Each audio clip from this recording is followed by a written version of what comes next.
দুনিয়া ছাড়তে মন চায় না। দুনিয়ার লোভ বড় সাংঘাতিক লোভ, দুনিয়ার লোভ, হুব্বুদ দুনিয়া। রাসূলুল্লাহ সাল্লাল্লাহু আলাইহি ওয়াসাল্লাম হাদিসে স্পষ্ট বলছেন, শেষ জামানায় আমার উম্মত কোটি কোটি অগণিত থাকার পরেও তারা বন্যার পানির মতো, বানের পানিতে যেরকম খড়কুটা ভেসে যায় স্রোতের পানিতে, ঠিক এরকম আমার উম্মত ভেসে যাবে। কাফের মুশরিকরা খাবারের প্লেটে, দস্তরখানে মানুষ যেমন একজন আরেকজনকে ডাইকা পাশে বসায়, পৃথিবীর কাফের বেঈমানরা মুসলমানদেরকে হত্যা করার জন্য একদল আরেক দলকে এইভাবে ডাকাডাকি করে মুসলমানদেরকে হত্যা করবে। স্পষ্ট হাদিস এটা, রাসূলুল্লাহ সাল্লাল্লাহু আলাইহি ওয়াসাল্লাম বলছেন এভাবে হত্যা করবে, ডাকাডাকি করবে। ইসরায়েল আমেরিকাকে ডাকছে, আমেরিকা ইসরায়েলকে ডাকতেছে, আমেরিকার সাথে আরো আছে ইউরোপ, গোটা কাফের সম্প্রদায় আজকে মুসলমানদের বিরুদ্ধে একজোট, যে মুসলমানকে নিঃশেষ করে। তো আল্লাহর নবী সাহাবীরা জিজ্ঞেস করছিল, ইয়া রাসূলুল্লাহ, আমরা কি তখন সংখ্যায় কম হব? নবীজি বললেন, না, তোমরা সংখ্যায় অনেক হবে, কিন্তু তোমরা বানের পানির মতো, স্রোতের পানির মতো, খড়কুটা মতো হয়ে ভেসে যাবে। আল্লাহ রসুল সাল্লাল্লাহু আলাইহি সাল্লামকে সাহাবীরা জিজ্ঞেস করলেন, এমনটা কেন হবে? এত বিপুল পরিমাণ সংখ্যা আমাদের থাকার পরেও আমরা এইভাবে বন্যার পানির মতো, খড়কুটার মতো ভেসে যাব কেন? আল্লাহ রসুল সাল্লাল্লাহু আলাইহি ওয়াসাল্লাম বলেন, দুইটি কারণ। এক নম্বর হুব্বুদ দুনিয়া, আরেকটা হলো কারাহিয়াতুল মাউত। এক নাম্বার হলো দুনিয়ার ভালোবাসা বেড়ে যাবে, আরেক হলো মৃত্যুকে অপছন্দ করবে, মরতে চাইবে, মরতে চাইবে, মৃত্যুর জন্য মোটেই রাজি না, মোটেই রাজি না, শুধু দুনিয়া চাচ্ছে, দুনিয়ার ভালোবাসা, এইটাই। তাহলে এইভাবে আল্লাহ রসুল বলছেন, দুনিয়ার প্রীতি, দুনিয়ার ভালোবাসা, দুনিয়ার মহব্বত বেড়ে যাবে। আমরা সবাই সবাই দিনদার শ্রেণী যারা মনে করি নিজে কিছুটা নামাজ রোজা পড়ি, আমরাও এই ঘর বাড়ি, ফার্নিচার, দামি আসবাবপত্র, এই নিয়েই ব্যস্ততা আমারও আপনারও, মানে আমাদের ভিতরে এটা বেশি। নিজের পরিবার, নিজের ঘর, নিজের সংসার, নিজের এই কিছু আসবাবপত্র নিয়েই মাথা ব্যথা, সারাক্ষণ এটা নিয়েই পড়ে থাকা, শুধু নিজেকে নিয়ে ব্যস্ত থাকা, আমার সুখ, আমার দুঃখ, আমি ভালো আছি কিনা, ডানে বামে আর কে কেমন আছে, এই নিয়ে আমাদের নজর একদমই কম, আমারও কম, আপনারও কম। দুনিয়া প্রীতি আমাদেরকে একদম জেকে বসেছে। কোরআনুল কারীমের মধ্যে আছে, আল্লাহ তাআলা বলেন, ওয়া ইযা কিলা লাকুম ইনফিরু ফি সাবিলিল্লাহ ইসতাকালতুম ইলাল আরদ। আল্লাহ বলে, তোমাদেরকে যখন বলা হয় আল্লাহর রাস্তায় বের হও, ইসতাকালতুম ইলাল আরদ, তোমরা তখন মাটি, জমিন আঁকড়াইয়া ধরো, আঁকড়াইয়া ধরো, আঁকড়াইয়া ধরো। আর রাদিতুম বিল হায়াতিদ দুনিয়া মিনাল আখিরা।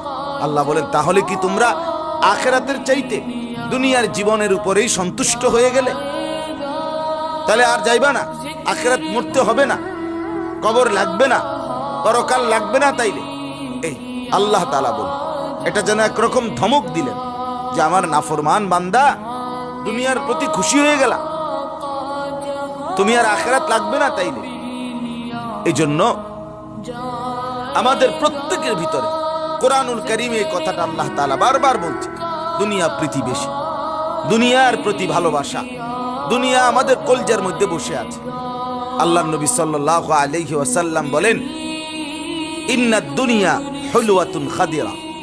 নবীজি বলে, দুনিয়া একটা মিষ্টি হালুয়া, দুনিয়া একটা হালুয়া, খাদিরা, দুনিয়া একটা সবুজ শ্যামল লোভনীয় জায়গা।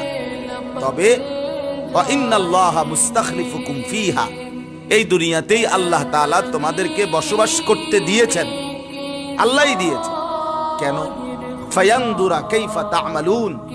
নবীজি বলেন, আল্লাহ তাআলা লোভনীয়, আকর্ষণীয় এই হালুয়া মার্কা দুনিয়ার মধ্যে তোমাদেরকে থাকতে দিয়েছেন, দেখতে চাচ্ছেন তোমরা কে কেমন আমল করছো। ফায়ানদুরা কাইফা তা'মালুন, তিনি দেখছেন তোমাদের আমলটা কি। এই লোভের দুনিয়ার মধ্যে নামাজের কি হালাত, রোজার কি হালাত, যাকাতের কি হালাত, জিকির ও আসকারের কি হালাত, পর্দার কি হালাত, চরিত্রের কি হালাত, উত্তম আখলাকের কি হালাত। লোভের এই দুনিয়া, চাকচিক্যের এই দুনিয়া, ফাত্তাকুদ দুনিয়া। এজন্য নবী সাল্লাল্লাহু আলাইহি ওয়াসাল্লাম বলেন, আমার উম্মত দুনিয়ার লোভ থেকে বেঁচে থাকো। ফাত্তাকুদ দুনিয়া, দুনিয়ার প্রীতি থেকে বেঁচে থাকো। ওয়াত্তাকুন নিসা, সাথে সাথে বলছেন এটাও নারীর লোভ থেকে বেঁচে থাকো। নারীর লোভ থেকে, নারীর ফাঁদ থেকে বেঁচে থাকো। মা, এটা আপনাকে অপমান করা না, বরং এটা বাস্তবতা তুলে ধরা, বাস্তবতা তুলে ধরা। যে পুরুষ অবৈধভাবে, অন্যায়ভাবে নারীর ফাঁদে পড়ে, সে শেষ, তার দুনিয়াও শেষ, তার আখিরাতও শেষ, তার আখিরাতও শেষ। আল্লাহ রাসূল সাল্লাল্লাহু আলাইহি ওয়াসাল্লাম বলেন, মা তারাকতু বাদি ফিতনাতান আদাররা আলার রিজালি মিনান নিসা, আমি আমার উম্মতের উপরে আমার মৃত্যুর পরে আমার উম্মতের জন্য নারীর ফাঁদ থেকে অধিক বড় কোন মুসিবত, পরীক্ষার বস্তু আর কিছু রেখে যাই, আর কিছু রেখে যাই। আযহাবা লিলুব্বির রাজুলিল হাযিম, আল্লাহ রাসূল সাল্লাল্লাহু আলাইহি ওয়াসাল্লাম বলেন, এক দুর্বল নারী, এক কম আকলওয়ালা নারী অসংখ্য বিদগ্ধ বিচক্ষণ সুচতুর বুদ্ধিমান পুরুষের বুদ্ধি বিবেচনা বোধ সব টেনে হিচড়ে ফেলে দেয়। সে হেরে যায়, সে ব্যর্থ হয়ে যায়। তার বুদ্ধিমত্তা, তার চিন্তা চেতনা, আবেগ অনুভূতি সব হারায় যায়, আর অসহায় হয়ে যায়। আয় হায়, আর কি করব, আর কি করার আছে, পেরেশান হয়ে যায়। এই জন্য দুনিয়া প্রীতি, নারীর প্রতি প্রীতি, আপনাকে ওটা মনে রাখতে হবে, আপনাদেরকেও আপনারা মনে রাখতে হবে। আপনার দ্বারা যেন কোনো ফিতনা না হয়, আপনার দ্বারা কোনো রকম গুনাহের কোনো পরিবেশ কায়েম না হয়।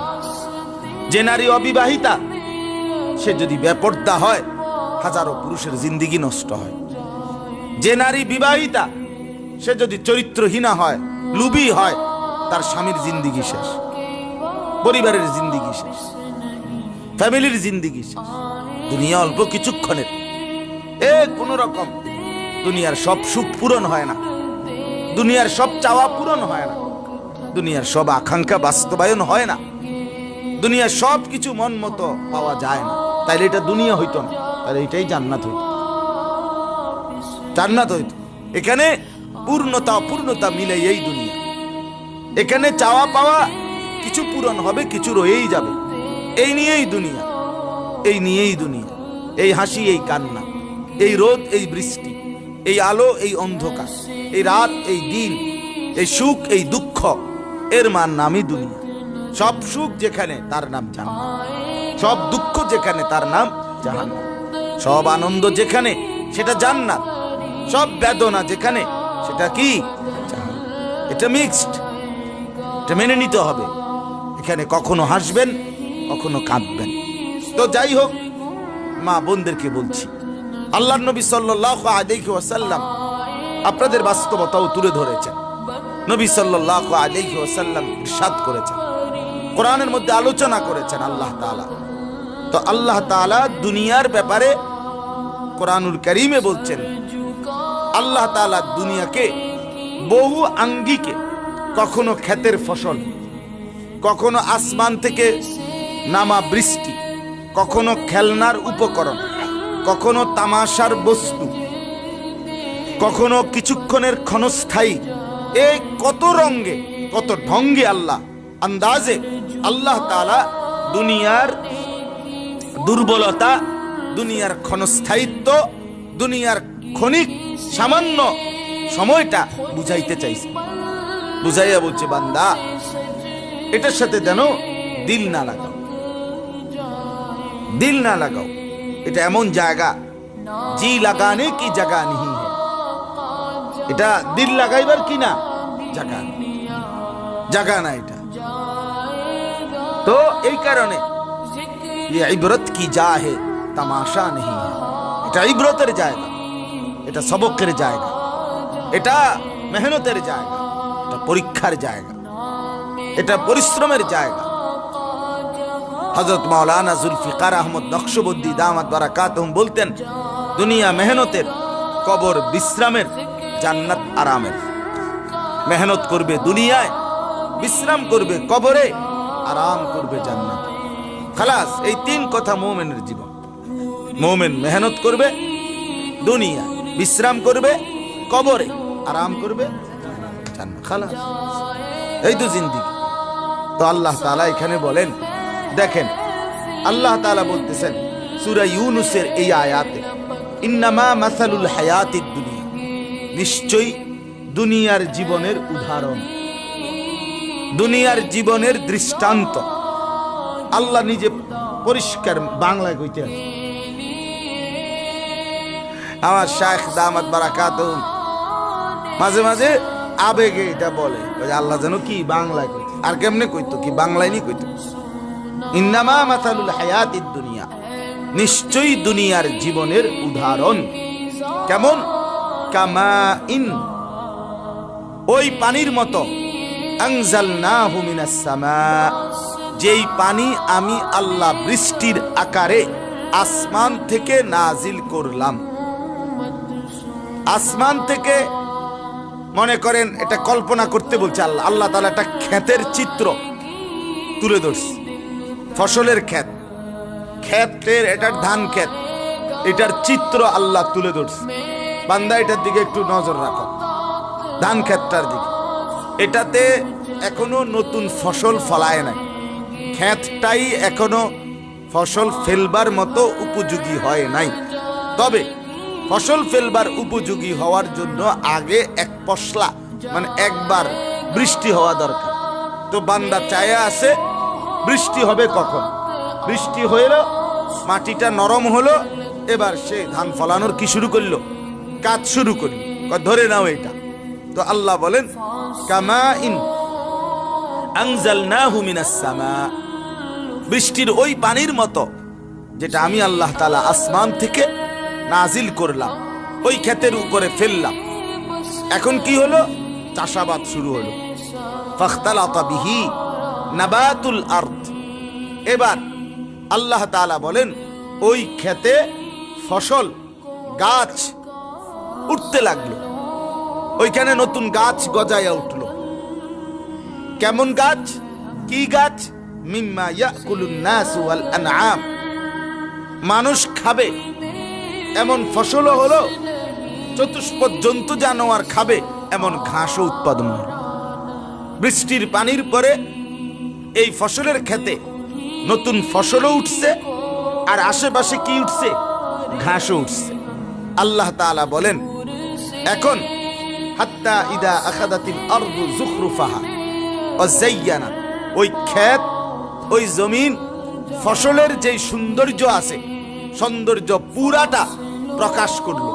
অর্থাৎ গাছগুলো বড় হলো, সবুজ গাছ, শ্যামল গাছ, চমৎকার ভাবে একেবারে যুখরুফাহা, সে তার সৌন্দর্যকে প্রকাশ করলো।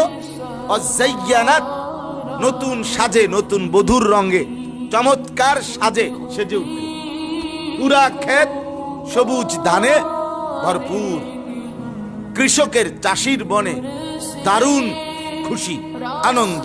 বাহ বাহ বাহ, এইবার আল্লাহর রহমতে এবার ধান বেচছে, 3 তালার কামটা শেষ করলাম, আর কপালে জাহাজ।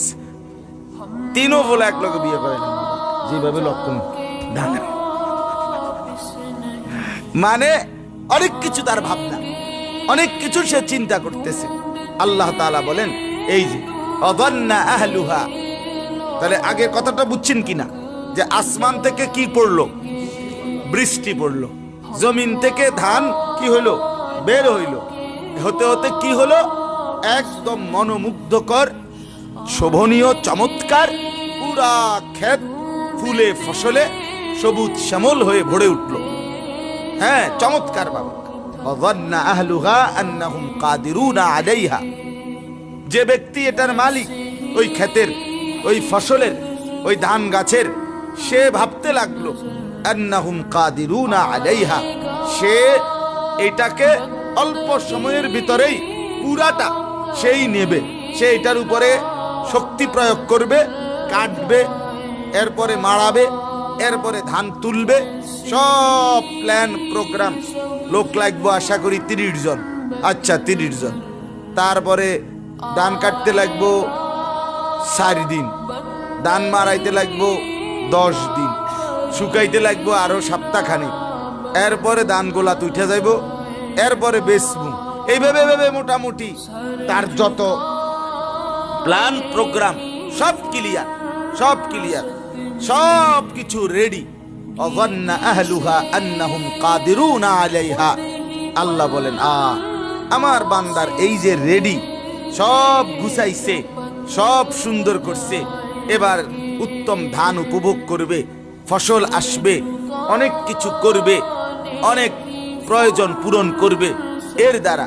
ঠিক এই সময়ে একদিন আতাহা আমরুনা লাইলান আও নাহারান, কোন এক রাতে অথবা কোন এক দিনে আমি আল্লাহর পক্ষ থেকে তারই অজান্তে হঠাৎ ঝড়ো বাতাস আসলো, অথবা হঠাৎ এই পরিমাণ তীব্র বৃষ্টি, অঝোর বৃষ্টি নামলো, অথবা যেই কোন রকমের ছোট্ট পোকা লেগে গেল এটার ভিতরে। কি হইল এতে? আমি আল্লাহর আযাব, আমি আল্লাহর ফয়সালা রাতের প্রহরে কিংবা দিনের আলোতে আসলো। আইসা কি হলো এখন? ফাজআলনাহা হাসিদান, আমি আল্লাহ তাআলা ওইগুলোকে, ওই পুরা ক্ষেতটাকে, ফসলটাকে এইভাবে কর্তৃত করে ফেলে দিলাম, কাট করে ফেললাম, সোয়া ফেললাম, কাআনলাম তাগনা বিল আমস।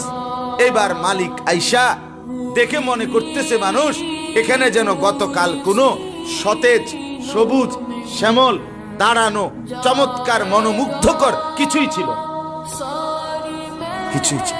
একদিনের ফোকে শেষ, 2 দিনের পোকে শেষ, একদিনের বাতাসে সমান একদম মাঠে, আর ব্যবহারের উপযোগী বেচারার সমস্ত পরিকল্পনা শেষ, সব শেষ। আল্লাহ তাআলা বলেন, এই হলো দুনিয়া। কাআল্লাম তাগনা বিল আমস, যেন গতকাল এখানে কিছুই ছিল না। কোরআনুল কারীমের মধ্যে আছে কওমে সামুদ, একটা অবাধ্য জাতি, সালেহ আলাইহিস সালামের কওম। আল্লাহ তাআলা তাদেরকে ফেরেশতার বিকট চিৎকার দিয়ে ধ্বংস করে দিয়েছেন নাফরমানির কারণে।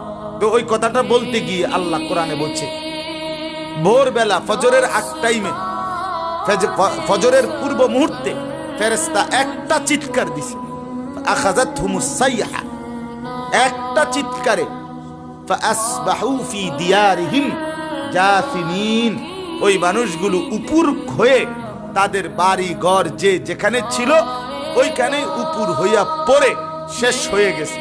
কাআনলাম ইয়াগনাউ ফিহা, কাআনলাম ইয়াগনাউ ফিহা, মনে হচ্ছিল যেন, আল্লাহ বলে, এখানে কোনো কালে কোনো মানুষ বসবাস করছে এটারও আর চিহ্ন নেই। এইভাবে নিশ্চিহ্ন করে দিছি আমরা, এইভাবে নিশ্চিহ্ন করে দিছি। তো আল্লাহ তাআলা বলেন, অসংখ্য মানুষের দুনিয়ার ক্ষেত, দুনিয়ার ফসল, দুনিয়ার মিল, দুনিয়ার ফ্যাক্টরি, 18 তালা মিল, 10 তালা মিল দেখা গেছে চোখের সামনে মাটির সাথে গুড়ায় গেছে। কোটি কোটি টাকার স্বপ্ন পলকের মধ্যে শেষ। একটা অ্যাক্সিডেন্ট শেষ করে দিছে, একটা দুর্ঘটনা শেষ করে দিছে, একটা অগ্নিকাণ্ড শেষ করে দিছে, সব খালাস, সব শেষ। আল্লাহ বলেন, ঠিক মানুষের দুনিয়া এটা এরকম। 60 বছর লাগাইয়া, 50 বছর লাগাইয়া, রাত্র দিন মেহনত কইরা, মাথার ঘাম পায়ে ফেলে, হ্যাঁ, বাড়ি করছে, টাকা কামাই করছে, হালাল হারামের কোনো তোয়াক্কা করে নাই, জায়েজ না জায়েজের কোনো বাস বিচার নাই। এই দুনিয়া কামাই করতে গিয়ে, এই ঘর কামাই করতে গিয়ে, এই বাড়ি ঘর সাজাইতে গিয়ে, এই টাকা পয়সা রোজগার করতে গিয়ে কত নামাজ ছুটে গেছে, আল্লাহকে কোনোদিন ডাকবার সময় পাই নাই। 10টা টাকা ঠিক মতো দান সদকা করার মতো মানসিকতা ছিল না। সব ভুলে আখেরাত, কবর, পরকাল ভুলে শুধু দুনিয়া দুনিয়া দুনিয়া দুনিয়া কামাইছে। আল্লাহ বলেন সব কামাই রোজগার করে এরপরে যখন ঘর বাড়ি দালান সব করা শেষ, তখন মালাকুল মউত আইসা বলছে, দোস্ত চলেন, যাওয়ার সময় হয়েছে। যাওয়ার কি হয়ে গেছে? সময়, চলেন।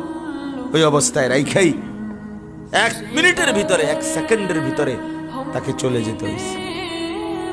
তাইলে আল্লাহ তাআলা বলে দুনিয়াতে এইভাবে অসংখ্য অগণিত মানুষ প্রতিনিয়ত দুনিয়ার কত স্বপ্ন পূরণ করে মনে করছে, কিন্তু দুনিয়া তাকে থাকতে দেয় না, দুনিয়া তাকে থাকতে দেয় না। আল্লাহ তাআলা বলেন কাযালিকা নুফাসসিলুল আয়াত লিকাউমিন ইয়াতাফাক্কারুন।